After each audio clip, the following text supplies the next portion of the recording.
जी, इस वक़्त हमारे साथ ग्लोबल स्कूल जो है उनकी प्रिंसिपल साहिबा मौजूद हैं। हम तो पहले इनको कहते हैं कि इनका ये बहुत अच्छा इक़दाम था कि इन्होंने बच्चों को चेक किया। वैसे मैं कह रहा हूँ कि हम लोग ये समझते हैं कि जब इंसान बूढ़ा होता है तब उसको बीमारियाँ होती हैं, पर आज हमने देखा छोटे बच्चों को हार्ट की प्रॉब्लम थी, किसी को शुगर का कह रहे हैं। तो ये आपका बड़ा अच्छा, आपको कैसे ये एहसास हुआ कि बच्चों को सारों को चेक कराना चाहिए और मेडिकल होना चाहिए? वैसे तो ये बहुत अच्छा काम है, मैं तो समझता हूँ हर 3 महीने बाद एक ऐसा करना चाहिए, हर स्कूल को सेशन करना करना चाहिए। चाहिए, बिल्कुल ऐसा ही है। जी, आपको देखिए कोविड के बाद जो बहुत ज़्यादा प्रॉब्लम स्टार्ट हुई है ना, उसमें हमें एनालाइज़ करने में थोड़ा-सा मुश्किल हो रहा था कि प्रॉब्लम्स चल क्या रही हैं। बच्चे अग्रेसिव होके बहुत ज़्यादा वापस आए थे, बीमार होके वापस आए थे।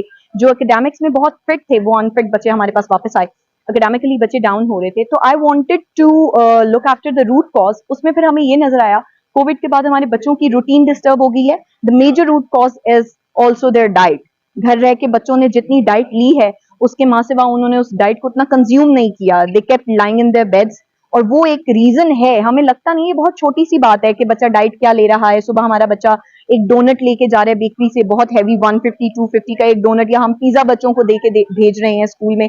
मेरे ख्याल में अगर आप एक पिज्जा बच्चों को देके भेज रहे हैं, उससे बहुत बेटर है कि हम थोड़ा सा मॉर्निंग में टाइम स्पेंड करें और अपने बच्चे का के लिए एक होममेड सैंडविच बना के भेजें, एक अंडा पराठा बना के भेजें। दीज आर दोज थिंग्स जो मुझे लगता है काफी सारे पेरेंट्स को करने की जरूरत है। थोड़ा सा पेरेंटिंग कहीं मिस हो गई है आजकल के दौर में, मुझे लगता है।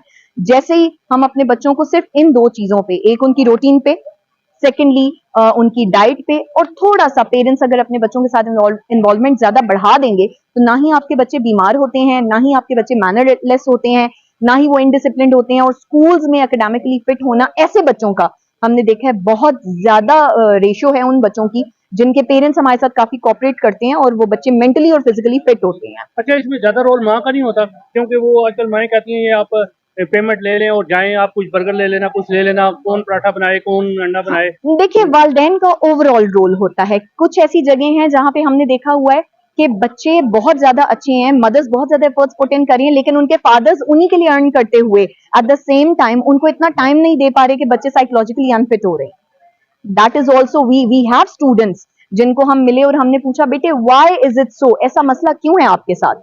तो हम काउंसलिंग करते रहते हैं अपने स्कूल में बच्चों की, काफी जितनी कर सकते हैं उतना टाइम टू टाइम। हमें पता चला उनके पेरेंट्स उन्हें टाइम नहीं दे रहे।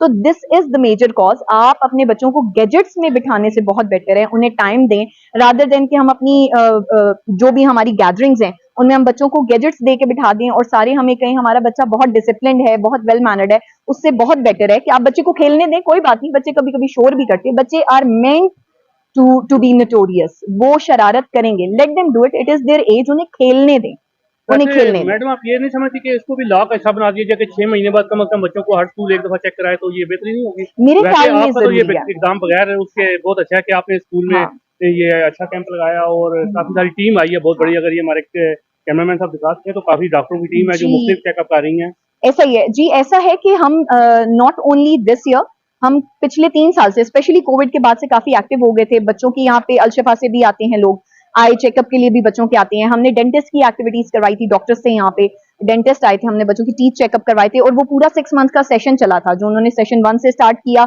उन्हीं बच्चों को जिनको वो लेके ट्रीटमेंट उन्हें लग रहा था कि हमें स्टार्ट करने की जरूरत है, वो ट्रीट करते रहे और by the end of 6 months उन्होंने हमें कहा कि ma'am there are only 4 students जिनको अब ब्रेसेस की या किसी स्केलिंग वगैरह की जरूरत रहेगी, है। There are no more students in your school, they are healthy माशाल्लाह।